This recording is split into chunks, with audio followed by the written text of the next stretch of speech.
a um novo episódio do Sem Contraindicação, o videocast da Unimed João Pessoa, comigo, Linda Carvalho. Nós vamos ficar juntos a partir de agora para conversar sobre um assunto muito importante, viu? Sobre resistência antimicrobiana, que é também resistência a antibióticos, além de outras coisas, mas já já a gente explica, tá? Inclusive, você talvez não saiba, né, exatamente o que vem a ser isso, mas por desconhecimento já pode ter aí adotado, né, um comportamento que contribui para esse problema. Por exemplo, alguma vez você já se automedicou? Fala a verdade, hein? Já tomou um antibiótico aí sem uma prescrição ou interrompeu, né, o tratamento sem a orientação do profissional de saúde que fez a prescrição? Pois então, esse comportamento que, na melhor das hipóteses, você pode pensar que só faria mal a você, pode de repente transformar infecções comuns em ameaças à saúde, levando inclusive ao aumento da mortalidade e prolongando as doenças. Para você ter uma ideia, o Banco Mundial estima que a resistência antimicrobiana poderá resultar em US$ 1 trilhão adicionais em custos de saúde até 2050.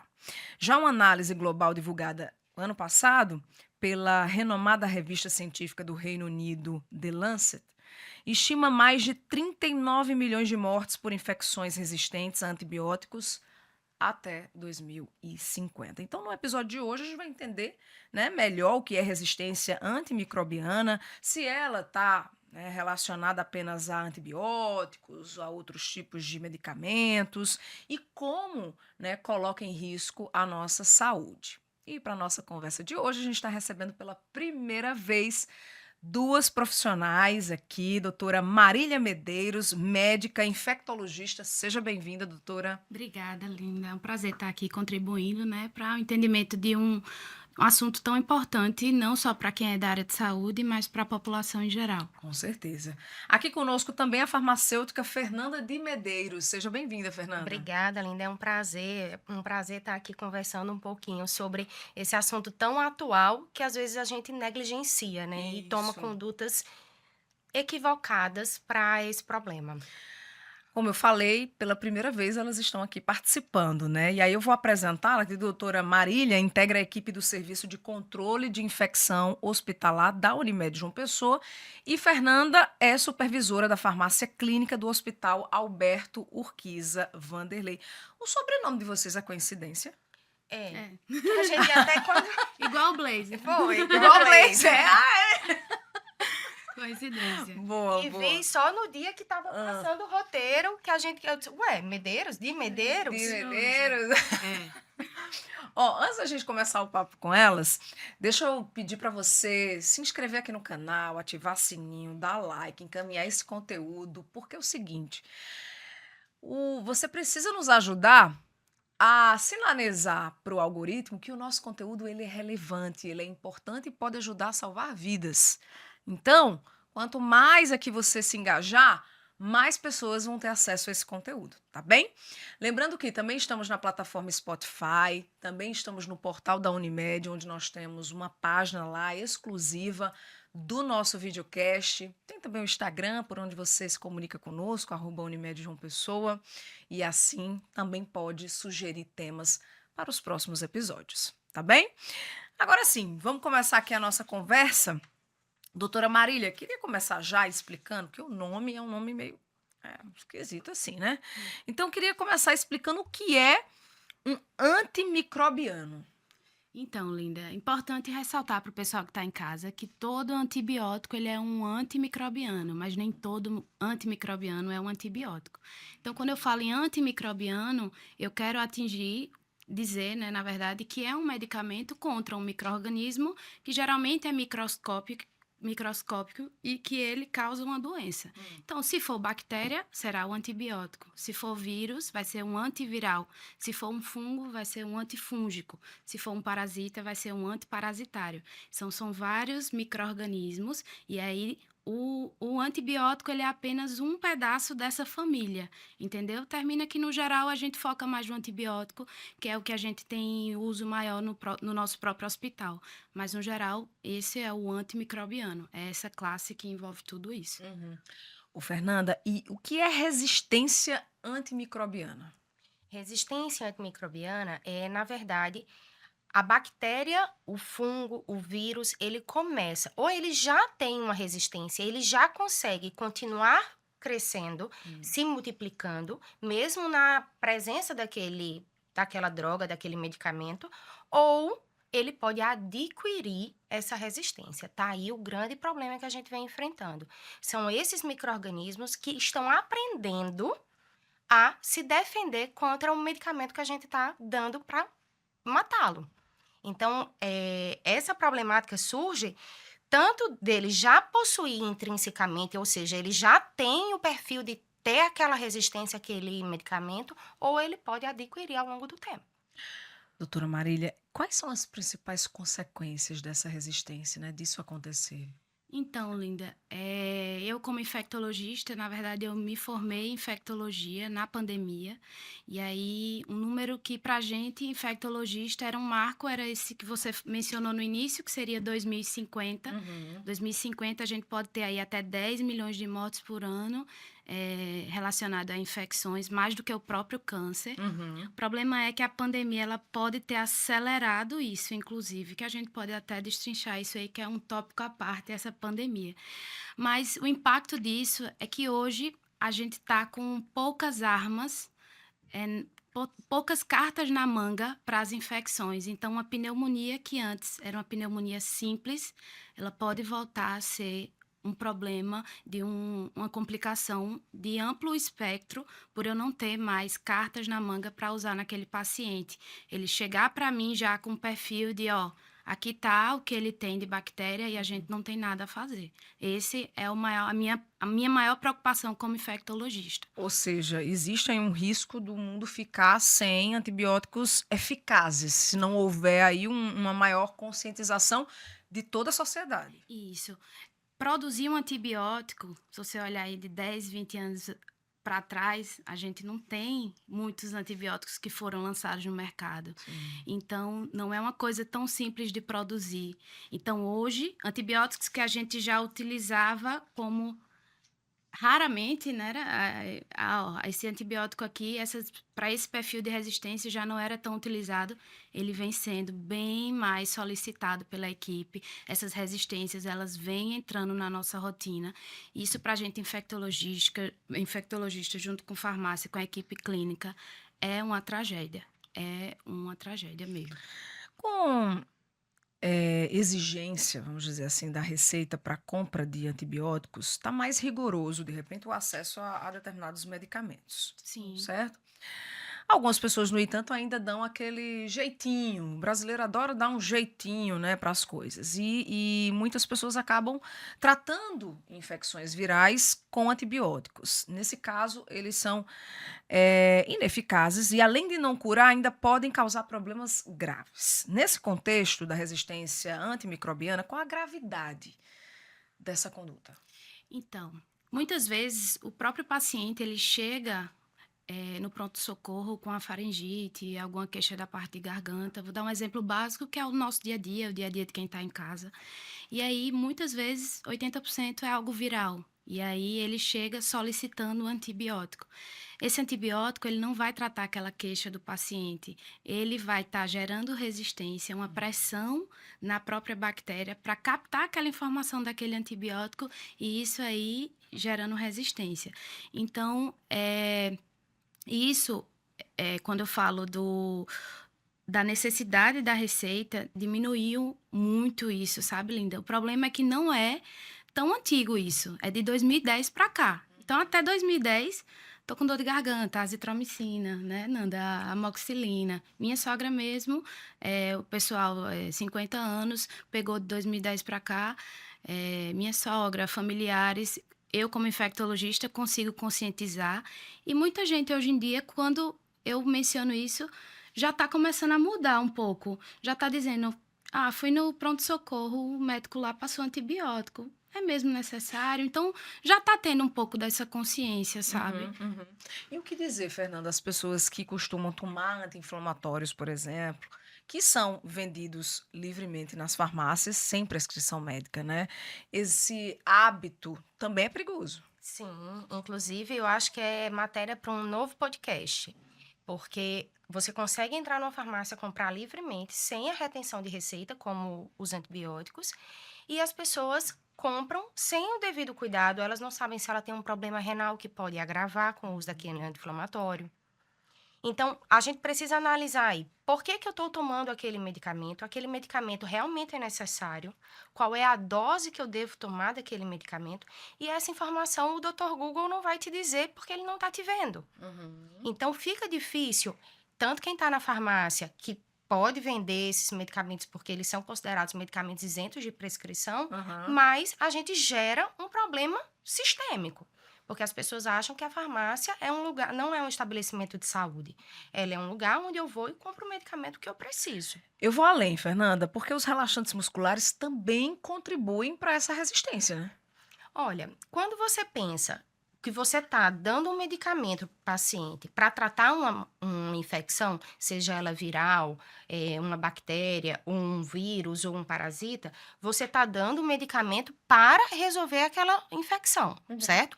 Mas se você começa a tomar outros medicamentos que podem diminuir, por exemplo, não é o caso dos relaxantes musculares, mas pode diminuir a tua resposta imunológica frente àquele micro-organismo, isso também não vai ser legal. Por quê? Você está tomando um medicamento que estaria correto, mas por fora você está tomando uma série de outros medicamentos que você não deveria estar tomando e ele pode prejudicar a finalização do seu tratamento. De vez você tem um tratamento que seria resolvido com um antimicrobiano em 7 dias, 10 dias, talvez você, ao longo desse tempo, você adquira uma determinada resistência e você precise escalonar, ou seja, subir um pouquinho o espectro de ação desse medicamento, para que você tenha a resolução da sua infecção. E isso é um problema. Doutora Marília, mesmo quando tem indicação, né? Se o paciente tomar o medicamento de forma inadequada, pode contribuir também para esse problema e, de repente, também não ter o efeito esperado? Sim, Linda, pode sim. O que é que acontece? O antibiótico, ele tem uma posologia, ele tem de quanto em quanto tempo ser feito, ele tem a quantidade de dias. Então, muitas vezes o paciente, por conta própria, médico orienta a quantidade de dias exata, o próprio paciente, ele se sente bem, 1, 2 dias, 24, 48 horas do início do antibiótico, ele mesmo suspende o tratamento, e aí a gente não consegue finalizar, às vezes, o tratamento alcançando as bactérias que poderiam ser um pouco mais resistentes. Então, quando a gente determina a quantidade de dias, a gente gera uma pressão ali para a gente eliminar aquela infecção como um todo. Então, se eu interrompo esse tratamento por conta própria, isso pode sim gerar um dano na resistência ao tratamento em si, com certeza. Vou aproveitar para pedir a Fernanda para trazer aqui alguns exemplos, né, do que seria a administração inadequada da medicação. Seria questão de horário, seria questão de dias, de dosagem, enfim, qual o erro mais comum cometido pelas pessoas? O mais comum é a suspensão antes do período definido. Então, é aquele paciente, como a doutora Marília disse, que se sente melhor no segundo, terceiro dia e guarda o restante dos comprimidos e deixa, vai que eu tenho outra infecção depois e vai lá buscar esse mesmo antimicrobiano. Ou eu tomo na quantidade errada os comprimidos. Por exemplo, se eu tenho um medicamento que ele tem que ser tomado de 8 em 8 horas, de 12 em 12 horas, eu preciso respeitar essa posologia. Porque é o tempo que o medicamento vai fazer efeito e quando ele está caindo, eu vou tomar outra dose para eu manter a constância desse medicamento na minha corrente sanguínea e conseguir atingir a minha bactéria ou meu vírus, meu fungo. Mas, então, a gente tem aí a interrupção antes do momento, a dose, a frequência, muitas vezes o esquecimento de tomar. Então, é importante que a população lembre, coloque um alerta no celular para tomar aquele medicamento no horário correto todos os dias, até que ela finalize. E também a gente tem a prescrição incorreta desse medicamento. Uma vez que, às vezes, O paciente ele chega com tanta sede de tomar aquele antibiótico e, na verdade, é um componente viral que está ali e a gente termina fazendo uma prescrição incorreta. Doutora Marília, o que dizer para alguém que toma o remédio de outra pessoa? Sobrou ali, aí um pouco, a pessoa já aproveita, deixa eu tomar também. Vai, toma. Linda, esse, assim, é engraçado porque é muito do dia a dia da gente, né? A gente recebe em consultório, no pronto atendimento, doutora, fiz o antibiótico que meu marido estava com a doença, meu filho, terminei que tinha em casa, fiz, e aí quando a gente vai olhar a posologia, o comprimido era de 12 em 12 horas, ele estava fazendo uma vez ao dia. Então, isso tudo contribui para esse tema de hoje que a gente está aqui, que é a resistência. Então, o que eu digo, procure orientação médica.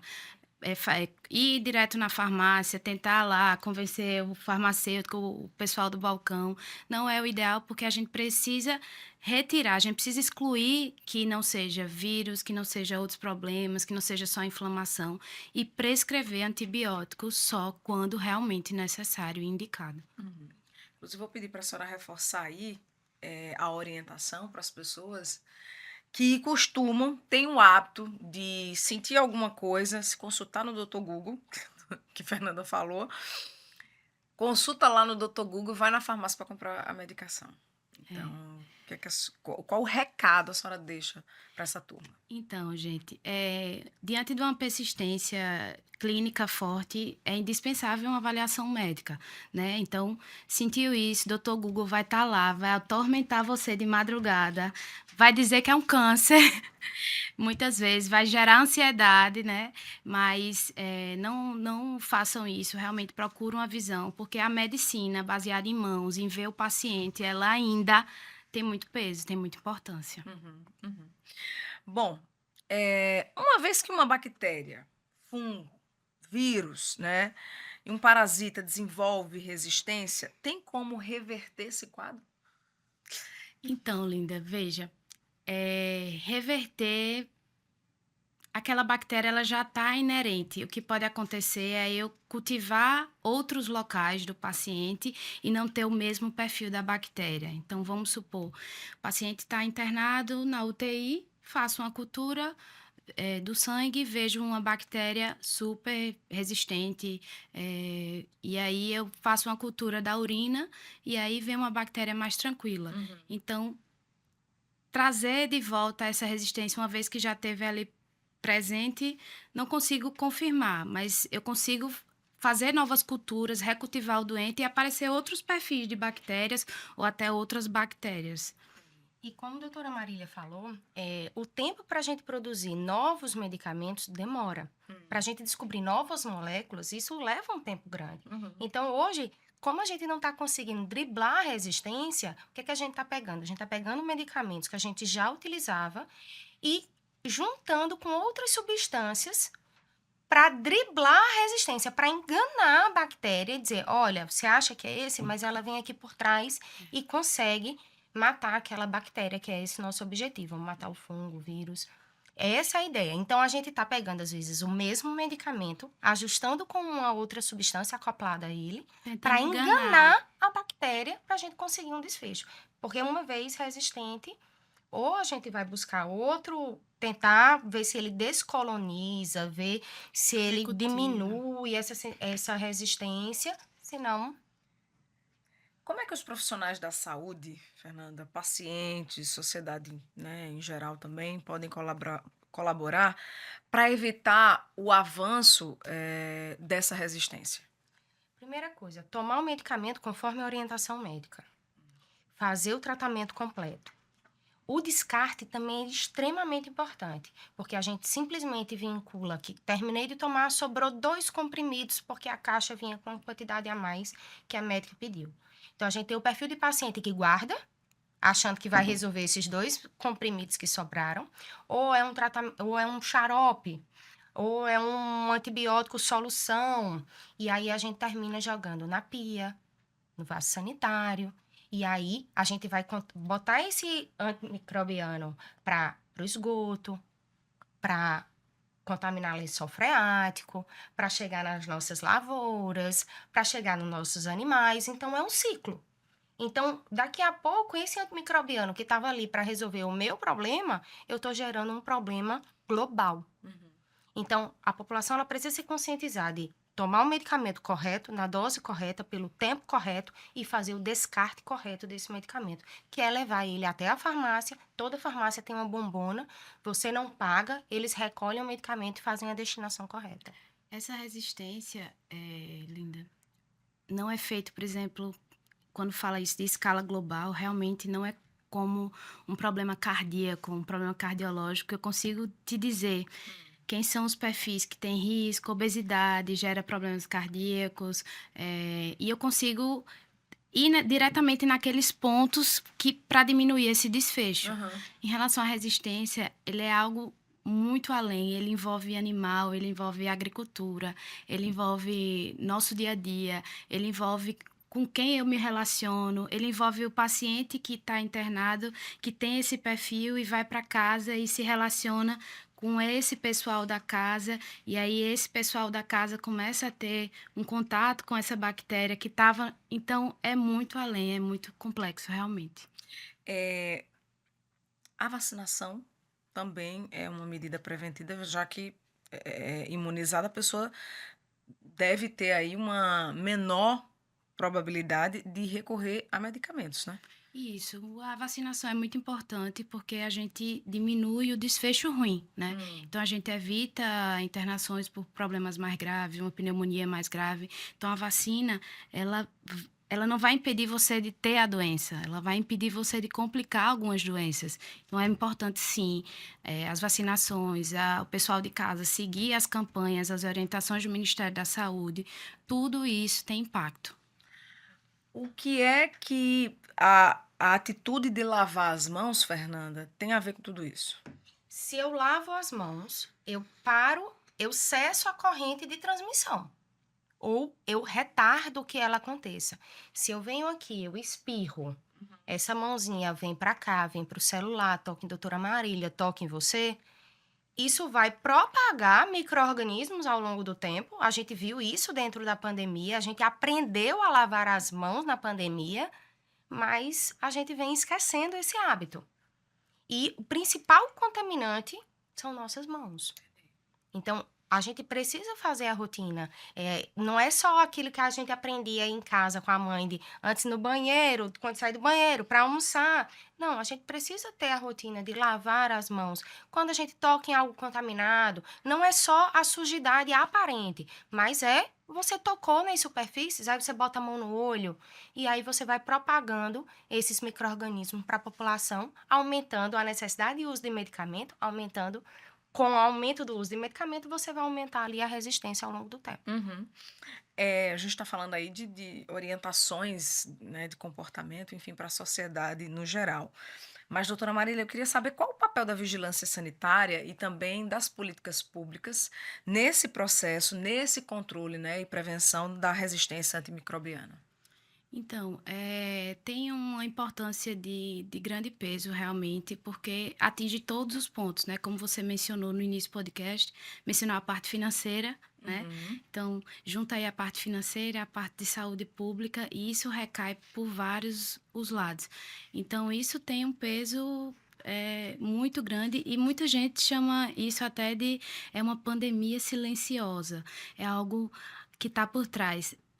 Eu digo que não é nem silenciosa, ela é meio de ressonância, assim, porque muita gente já sabe do que está acontecendo, mas ainda continua com as práticas inadequadas, né? Então, eu acho que, como sociedade em si, eles têm uma responsabilidade imensa e é nossa obrigação, como sociedade civil, seguir tudo que é recomendado e tentar trazer menos impacto para tudo isso.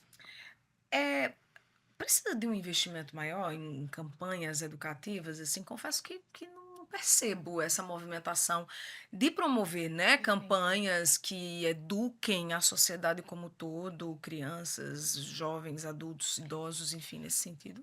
Pensando assim, Linda, eu acho que é dia 5 em maio, o Conselho Federal de Farmácia, acho que é dia 5 de maio, o Conselho Federal de Farmácia sempre faz uma ação em prol do uso racional de medicamentos. Mas é uma vez ao ano que a gente toca nesse Sim, assunto. verdade. Então, assim, a gente precisa do apelo de todos nós, profissionais de saúde, porque não é só o farmacêutico e o médico, não, todo mundo que compõe a linha do cuidado do paciente precisa trazer essa pauta do cuidado, do uso correto, de não ter a farmácia em casa, de como é que eu vou ter essa farmacinha, se ela vai ficar na cozinha, junto de temperatura, junto de muita umidade, qual é a qualidade desse medicamento. Então, a gente precisa fazer ações para realmente conscientizar a população que está em casa e resolver esse problema, ou pelo menos diminuir a velocidade com que ele está caminhando. Entendi. Muito bem. A gente está chegando aqui no momento do Mente Ativa, que é o quadro que nós temos aqui no nosso videocast, onde a gente, bom, além de conhecer mais as nossas convidadas, a gente estimula quem está nos assistindo a buscar atividades e hobbies que ajudem a melhorar a qualidade de vida, né? E aí eu quero saber de vocês, né? O que é que vocês gostam de fazer nas horas de folga. Eu vou começar com a Fernanda. Eu tenho uma fila aqui já, viu, Fernanda? Minha filhinha, produção, mandou aqui a filhinha. Fernanda, além de trabalhar na Unimed João Pessoa, inclusive... Peraí, antes de mais nada. Além de trabalhar na Unimed João Pessoa, você também é professora. Sou professora do ensino superior, trabalho numa faculdade privada e dou aula aí mais ou menos 2 a 3 vezes por semana à noite. Poxa. Então, mas é bom. É uma rotina puxada. É uma rotina puxada para ainda juntar com filho, casa e nossos hobbies, né? Então, é difícil, mas a gente dá certo. Dá certo, né? Então, vamos lá. Nós descobrimos que você tem um hobby que é bem interessante. Mergulhar. Como é que surgiu esse interesse pelo mergulho? Olha aqui. Olha aí. Olha, mergulhar, eu comecei a mergulhar, eu acho, um pouco antes de eu ter meu filho. O Pedro tá com 7 anos. Foi, acho que uns 2, 3 anos antes. E numa dessas férias, eu disse, eu vou aprender a mergulhar. E tinha um grupo de mergulho aqui em João Pessoa, que não existe mais, esse grupo específico. E aí, eu comecei a mergulhar. Aqui em João Pessoa, para quem não sabe, né, tem 3 navios naufragados aqui em João Pessoa como pontos de mergulho. A gente tem o Queimado, o Alice e o Alvarenga. Então, são 3 navios que você consegue ver o navio inteiro embaixo d'água. E tem fauna, flora, a gente tem muito tubarão-lixa. Então, é bem legal. E essa foto em específico... Tem muito tubarão lixa, é bem legal. Mas é legal. Ela devia morar onde eu moro, né? Ela devia ir pra Recife, Pra né? Recife, Morar onde- Mas, dá uma ó, olhada por nos isso tubarões. que eu trouxe essa. Essa foi quando meu marido disse, pra onde você quer ir mergulhar? Eu disse, poxa, eu nunca mergulhei em Recife, é tão pertinho. Foi aqui? Essa daí é em Recife. E eu lembro que meu marido olhou pro instrutor e disse, por que o tubarão não ataca mergulhador? Por que você acha que você vai pra lá e vai estar tudo bem? Mas é muito tranquilo. O mergulhador, ele tem uma postura diferente embaixo d'água, a gente não mexe nos animais, a gente entra com uma postura diferente dentro da água e a gente não vai pro local aonde ele tá ali para se alimentar, nem nada disso. Então, a gente tem... Ela fala com tanta calma. mas... Eu perguntei, onde é que você fica, seu marido? Ele fica me esperando. Me na esperando, praia. fica na praia tomando Eu uma ficaria com a cerveja. galera te esperando. Eu faria parte tô- dessa turma Eu tô também. tentando convencer ainda meu filho para ir mergulhar também, porque ele tem medo de tubarão. E nem sempre a gente tem o suporte de estar no dia do mergulho com câmera, para poder pegar esses registros. Então, esse foi lá em Recife. E o navio tá inteirinho. E lá tem, eu acho que mais de 10 navios naufragados só para mergulho. Olha. O local que tem o ataque de tubarão, mas tem um Tem um parque aí. passeio, né? Tem um Tem um parque passeio, ecológico não é só o aí, ataque, não. submarino. Qual foi a maior profundidade assim que você já fez? 32 metros. Mais 32 metros. 32 Pra para baixo. baixo. Mas não é o mais legal, o de 32 metros, porque você termina passando pouco tempo. Porque quanto mais profundo, menos tempo de ar e você precisa Mais fazer escuro. paradas de segurança.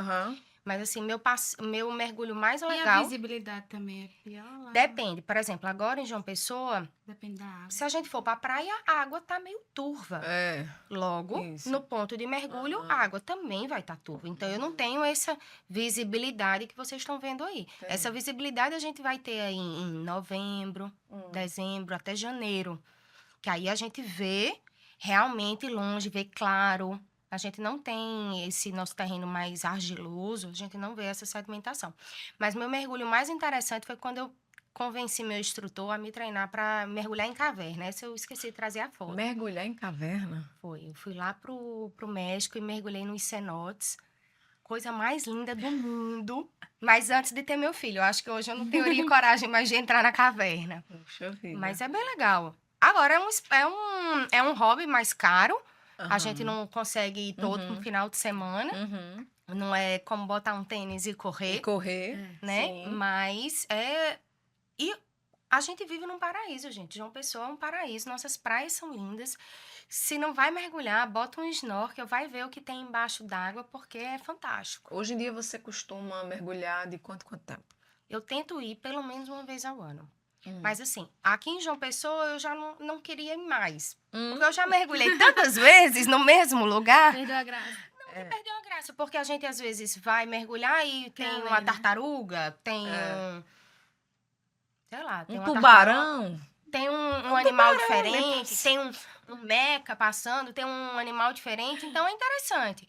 Mas eu queria ir para outros pontos.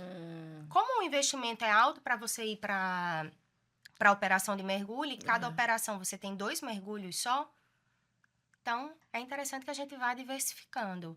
Entendi. Aqui pertinho a gente Poxa consegue ir vida. muito para Recife, Natal e João Aham. Pessoa é muito pertinho, Mais dá para pertinho. ir. Mas além do mergulho, outro hobby seu é correr.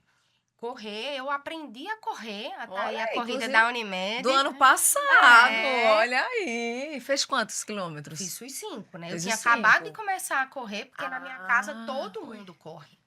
Minhas é? enteadas correm, meu esposo corre, só eu não corria. Não corria. E meu filho ainda olha pra mim e faz: mãe, você é a única que não corre. E ele ainda sai de bicicleta e o pai vai correndo atrás. E eu não consigo chegar nesse pace ainda, Aham, mas tô aí enveredando, tentando seguir uma rotina. Correr faz bem, né? Muito. Correr de manhã cedo, ver o nascer do sol. Mas confesso que é uma prática difícil. Você correr 5 horas da manhã, saindo da faculdade 10 horas da noite, para estar no hospital 7 horas da manhã e aí às vezes puxado. vai pro final de semana mesmo a corrida. Ah, Aí olha aí, marido ó. e filho. Olha E o aí. outro hobby que a gente tem lá em casa, a gente gosta muito de música. Meu esposo é baterista. Então, sempre que a gente vai para algum lugar, tem que ter música, tem que ter um rock and roll, tem que ter alguma coisa pra gente descontrair aí no final de semana. Que legal, que legal. Bom, deixa eu aproveitar aqui para fazer o convite, aliás, para as duas, tá? Sim. Segunda corrida da Unimed aqui em João Pessoa. Já fiz minha inscrição. Ah, já? Já. Olha aí, 5 ou 10 agora? 5. Continuei no 5. Cinco. Continuei no Vai 5. tá ótimo. Mas dá pra diminuir um pouquinho do pace. Dá Olha pra correr aí, mais tá rápido. vendo? Tá vendo? Eu aproveito para convidar as duas para participar. A Fernanda já fez Simbora. a sua inscrição. E você também que está nos assistindo, tá? Para você também poder se inscrever na corrida da Unimed João Pessoa. E, inclusive, já tem data, dia 30 de novembro. Olha só, na orla aqui de João Pessoa, que é maravilhosa.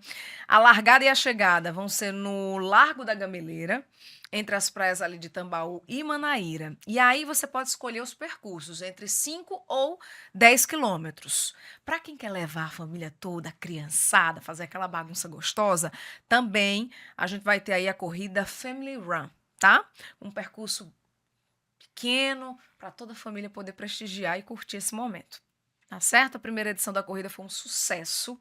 Eu estava lá, corri meus 10 quilômetros. Corri meus 10. Foi muito legal, super organizado, todo mundo adorou. E esse ano promete, assim, a gente promete dobrar aí essa expectativa e essa entrega também. Então, o que é que você está esperando aí?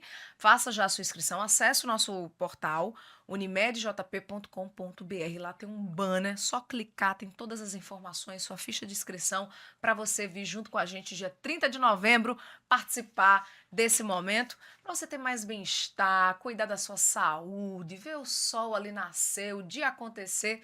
Vai ser muito legal, hein? Não vai perder não. Vem com a gente. Bom, vou puxar agora a bola para a doutora Marília. Doutora Marília que gosta de viajar. É bom, né? Esse é meu hobby. Mas, no momento, ela tem uma ocupação, vamos dizer assim, especial, né? Quando não está trabalhando. Porque a doutora Marília tem um bebezinho de 6 meses. É o João? É o João. O linda. João. Quando falam de hobby, não tinha como não trazer essas fotos se não fosse da minha vibe atual, né? Bochecha, Então- bem doente. Sério. João, que é a cópia do mais velho quando era pequeno. Eles são é? muito parecidos, é porque ele agora espichou, né? Ele tá Aham. diferente. Mas é um hobby meu porque eles pequenos demandam muita atenção. Sim, Eu sim. sempre fui do esporte, assim, agora eu tô na academia, Aham. acordo meu dia, mato minha academia, sou de muito esporte, era da corrida, de tudo, mas aí quando muda um pouquinho a dinâmica de casa, né, a gente tem que focar e aí agora tá sendo minha prioridade. Entendi. E ele tem 6 meses. 6 meses. E o mais Ah. velho, 6 anos. Como é o nome do mais velho? Joaquim e João. Ah, Deixa meu Ai, gente, momento fofura Fura. desse videocast. É, Ai, gente, é muita bochecha. não podia deixar só pra mim essa foto, tinha que trazer pro pessoal de casa, né? Não também. Então, o programa principal da família é tá com eles dois. É, assim, eu tenho um amor por viajar. Se eu pudesse, eu viajava todo mês. E não é ir pra fora, é movimentar com a família. Então, eu moro em Recife. Então, vir pra João Pessoa é uma viagem pra mim. Sim. Eu saio do meu conforto e venho pra cá, fico na casa dos meus pais. Então, a gente faz muito programas com eles, né? Pra estar sempre junto, mostrar eles programas com a natureza, ir pra uma praça. Então, é muito a gente, né? Assim. Agora, quando você não tá com os pequenos, curte viajar. Inclusive antes do João, É, né? inclusive com eles. Aí, agora, ele com 6 meses. Essa foto foi onde? Foi em Florianópolis agora, no sul. A gente viajou para o Beto Carreiro. Então, esse aí pequenininho já foi pro mundo. Já foi, já tá, ó. E a cara dele de satisfeito. Então, viagem Entendeu? não é sozinha, não. É com eles também, mas também Entendi. sozinha. Mas meu hobby é muito... Eu sou muito do mundo, né? Aham. Então, essa foi a última viagem que vocês Essa foi a fizeram. última viagem, foi. E Há qual é um a mês. próxima? Eita, essa sexta é a próxima. Olha! Mas aí, esses vão ser os pequenos, mas vou pra fora. E uma viagem, assim, inesquecível. Especial. Viagem inesquecível. Eu tive várias, mas uma que me marcou muito. Eu, ainda na minha adolescência, meu pai tinha o costume de não levar a gente para fora do país antes de conhecer muitos cantos do Brasil. E a gente foi para o Mato Grosso do Sul, para uma cidade chamada Bonito. E aí a gente mergulhou no Rio da Prata. Aí tem medo de tubarão, mas não tem medo de cobra, não é Né? mesmo? Mas aí eu estava lá dentro, não sabia que existia a cobra, só vi na televisão bem depois, né? Eu tava Ou lá, seja, ó. ela não sabia que estava em contato com o perigo. É cobra grande, eu não sabia. Hoje eu Ah, olho é? no Rio da Prata e digo, como eu mergulhei. Como aí eu dentro. fui. Então foi uma viagem que me marcou muito, porque até hoje eu não achei, assim, outra cidade aqui que tem tanto contato com a natureza como eu tive lá. Então foi uma que me marcou muito, muito diferente de tudo que eu já fiz. Bom, a gente trouxe exemplos de hobbies das duas. O que é que vocês sentem? Pergunta para as duas. O que é que vocês sentem todas as vezes que vocês têm a oportunidade de, mesmo na rotina frenética, na correria, vocês conseguem ter esses momentos aí de lazer e curtir os hobbies de vocês? Prazer e satisfação, né? A gente conseguir tirar um tempinho da correria, que o trabalho, quando a gente sai, volta para casa, tem mais trabalho. Mas, assim, a gente dedicar um tempo pra gente e pra família, pra fazer algo junto.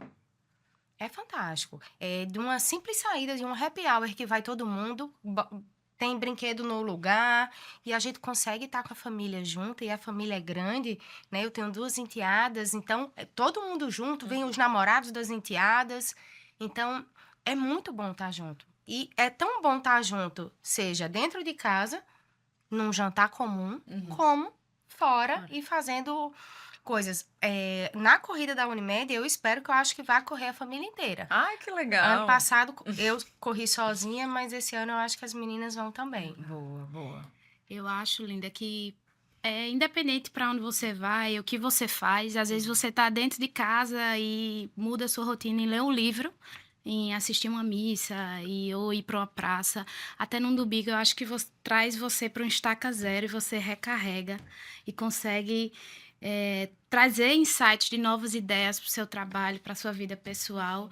Eu tenho uma coisa comigo nessa estrada, que eu venho toda semana de Recife para João Pessoa para Recife, é o tempo que eu dedico para ter os melhores insights que eu tenho da minha vida profissional, da minha vida pessoal. Então a gente precisa de um tempo, pode ser no chuveiro, de refletir sobre tudo, de fazer algo que goste, para a gente conseguir, nessa loucura que é o dia a dia da gente, a gente tá sempre recarregada e motivada, principalmente nessa área que a gente trabalha, que é a área da saúde, né? A gente precisa disso. Verdade. Bom, voltando aqui ao nosso tema do videocast de hoje, Fernanda, como a gente falou aqui na abertura desse episódio, você trabalha na farmácia clínica do Hospital Alberto Urquiza Vanderlei. Qual é o papel aí da farmácia clínica no hospital?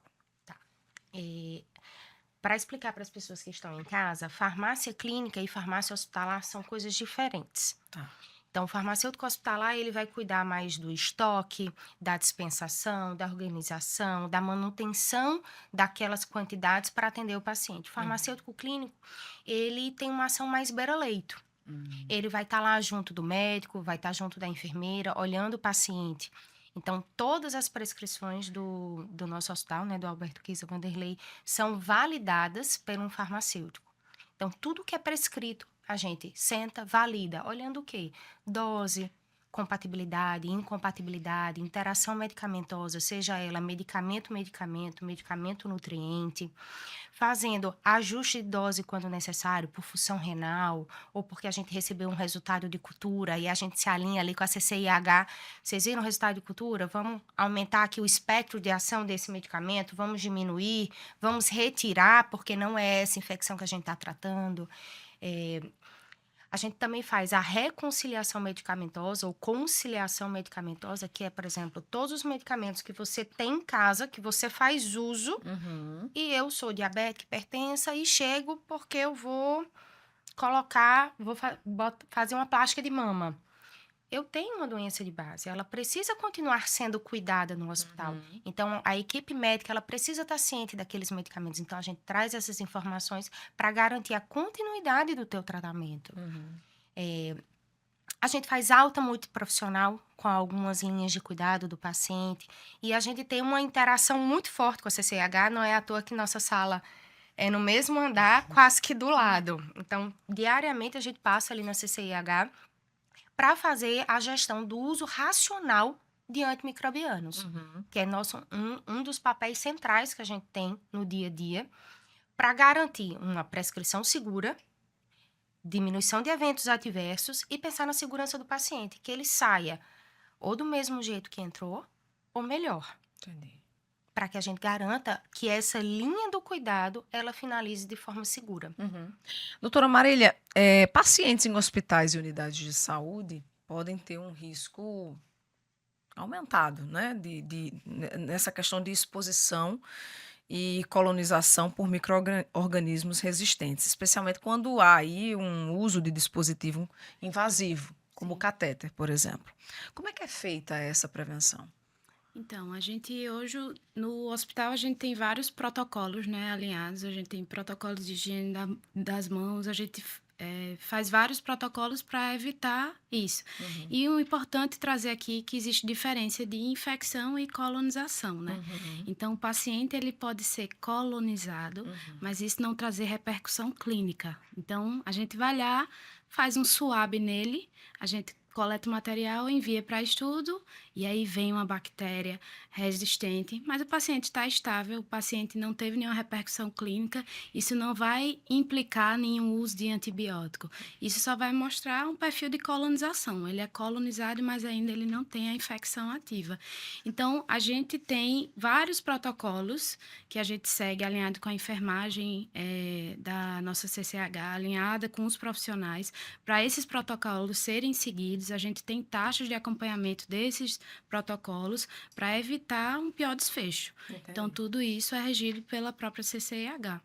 No decorrer do programa, a gente falou muito sobre a resistência antimicrobiana, mas o que também eu gostaria muito de deixar claro é que, tomados de forma adequada, os medicamentos são seguros, né? Não é o caso para, de repente, você que está assistindo, ficar com medo. Como eu falei, tomando da forma adequada, com a prescrição adequada, eles são seguros. É só seguir as recomendações, né? Isso, é o que a gente chama de stewardship. A gente tem um stewardship dos antibióticos. A gente não proíbe o antibiótico. A gente tem um antibiótico certo, na hora certa, na dose certa. Então, tudo isso, baseado nos protocolos, em guidelines, não é para ter medo, né? Mas é para ter orientação. A gente está se encaminhando para o encerramento desse videocast, mas eu queria fazer aqui algumas colocações para a doutora Marília e Fernanda dizerem se são verdadeiras ou falsas, tá? Para a gente fixar melhor algumas informações, alguns pontos que nós já abordamos aqui no nosso episódio. Vou começar com a Fernanda. Fernanda, o uso indevido é o principal impulsionador da resistência antimicrobiana, verdadeiro ou falso? Verdadeiro. Verdadeiro. Verdadeiro. Doutora Marília, antibióticos servem para tratar gripes e outras infecções virais. Verdadeiro ou falso? Falso. Dependendo principalmente da época do ano, né? A gente tem aí gripes, que é o vírus da influenza, é o maior inimigo aí da gente, dependendo do período da sazonalidade, pode ser prescrito antibiótico e não ter indicação. Então, é falso. Muito bem. Fernanda, o corpo humano se acostuma com os antibióticos, tornando o tratamento ineficaz. Verdadeiro ou falso? Falso. O corpo não se acostuma. Quem se acostuma e adquire resistência é o micro-organismo. Então, quem vai ter a resistência aí é a bactéria, o vírus, o fungo e não o corpo humano. Tá.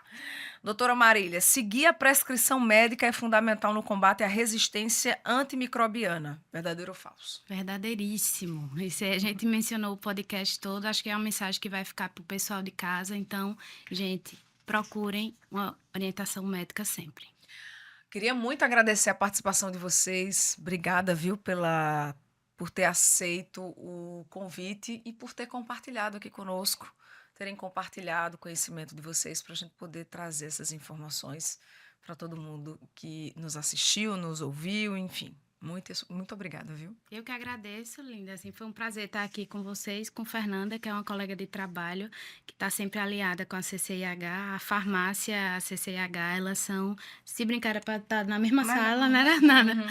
E a gente faz de tudo, assim, para diminuir os efeitos desse problema, tanto no nosso hospital quanto como sociedade em si. Eu agradeço você e a equipe toda, né, por ter acolhido a gente tão bem. Muito obrigada. Pro próximo convite eu aceito também, tá? Já tá aceito, Já né? tá aceito. Porque assim, além do trabalho que a gente faz dentro lá do hospital, é trabalho do profissional de saúde educar a população. Verdade. Então, esse canal que a Unimed criou, do Sem Contraindicação, pensando na educação também, na conscientização da população que está fora do hospital, é muito importante. Então, a Unimed está aí de parabéns e que venham muitos videocasts aí para a Unimed. Obrigada, gente. Obrigada a vocês. Obrigada a você que nos acompanha. Lembra de dar aquela curtida e encaminhar esse conteúdo para que mais pessoas possam vê-lo. Combinado? Semana que vem a gente volta a se encontrar. Até lá.